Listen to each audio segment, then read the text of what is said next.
Hello everybody, I'm David James, and this week I wanted to tell you a little short story about the craziest things that have ever happened to me. I'm only 28, but I feel like these things are some pretty wacky things to have happen, and maybe you have some crazier things that have happened in your life. So if you have, let us know in the comments below.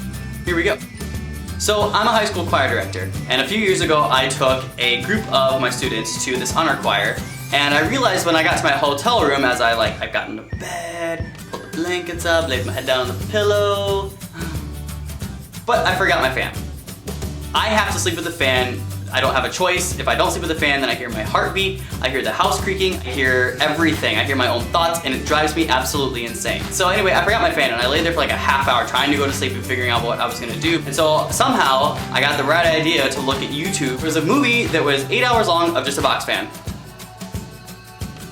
That's it. That's all it was for 8 hours. I slept like a baby, and it was the most amazing decision. And since then, I've used the video like 5 different times. It is a lifesaver. So like I said, I'm a high school choir director, and my very first concert with my high school students, they're up on stage, they're performing, and I'm turning around and doing, you know, look at my choir, look at them sing, how wonderful are they? Then after the concert, I get back into my choir room and everybody's changing, they're getting their stuff all put away, and I looked down to see that my fly was open. And no one told me. And I had a white tux shirt on underneath that was just glowing through the whole time, and no one said anything to me. And apparently when I asked them the next day why they didn't say anything to me, it was like they were trying to make eyes with me during the concert, and I just was completely clueless. I was completely zoned out and had no idea what they were doing. When I was in high school, I was in show choir, and my senior year, we were doing a show, and we're at the very finale, and the guys are in these tight green sparkly shirts, and they don't stay tucked in very well. So one competition, we decided, oh, okay, we'll tape them to our legs, and they'll stay tucked in. So one competition, we're doing all these moves, you know, clapping up and down and all that kind of stuff, right? And that tape was pulling on our leg hairs. We decided, okay, that's not a good idea.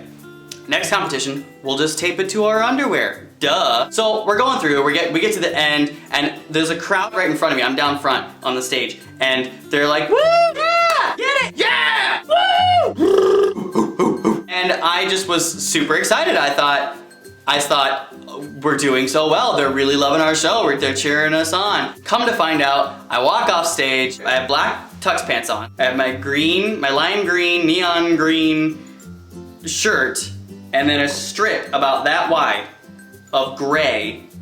My underwear decided to come up rather than just staying where it was, and the shirt pulled it up, the underwear came with, and the tape did nothing to help. So there I am, and after the competition, people are running around, where's the underwear boy? Where's the underwear boy? And I was like, he's over there. He's over there.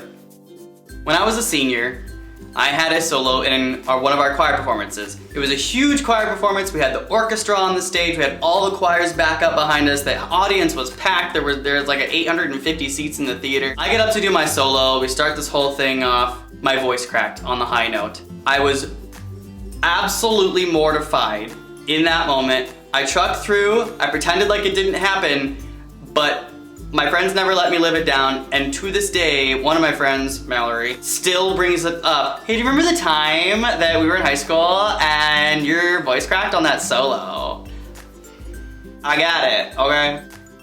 Freshman year, puberty had not struck. I was a little boy in a sea of lots of really big, some of them cute, boys, men. So I had a solo in show choir, freshman year. Secret Agent Man.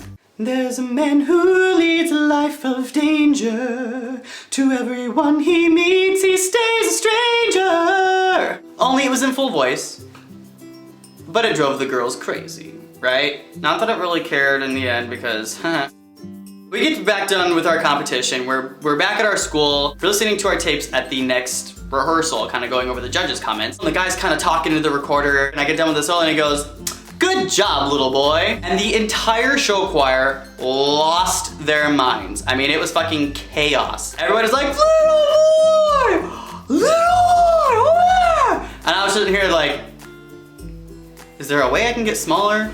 Is there a way that I can like shrink and like not exist right now? And the look on my choir director's face was, And I was so embarrassed, and my director was embarrassed, and he came up to me afterward and he personally apologized, and I played it off like, you know, no big deal, no big deal. So that next summer, after the whole good job little boy thing, my voice decided to change, and I was like, yes, no one's ever gonna make fun of me again, because I will have a lower voice, and it'll be awesome, and I won't sound like a girl, and I'll be able to make more friends. What's the first thing that someone starts to say to me? Oh, Dave's balls finally dropped. Really? This is never gonna end. Oh, puberty. Gotta love it. 2 weeks before my last semester of college, I was on a bike ride with a friend. On our way back, we were going around a bend, and this old guy was coming around the other way, but he was on our side of the trail, coming toward me. So I hit the brake, I flipped over the bike flipped over me, I rolled a little bit, and as soon as I sat up, I knew that I had cracked my wrist. I then was in a cast for 2 or 3 months while it healed. So I had to go through my first few months of class typing like this, with this hand. And with this hand, I was doing this. And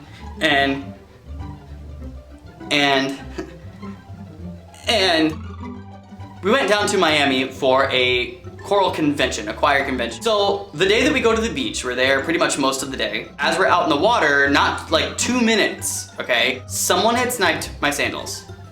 My black flip-flops that I had just bought for this trip and were my only shoes to walk around town that day.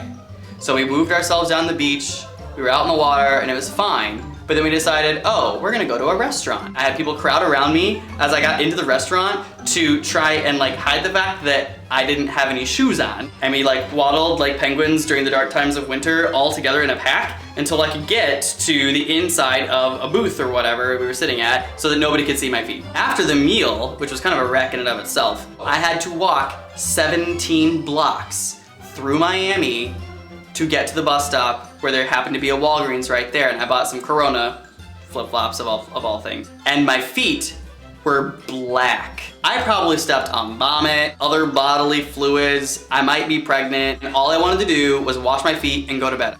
And there you have it. Some of the craziest things that have ever happened in the world, ever. Just kidding, just to me. If you have something that's pretty crazy or a fun story, please leave a comment below in the comment section. I'd love to hear from you. If you liked the video, which I hope you did, please give it a thumbs up, subscribe, and we'll see you next time.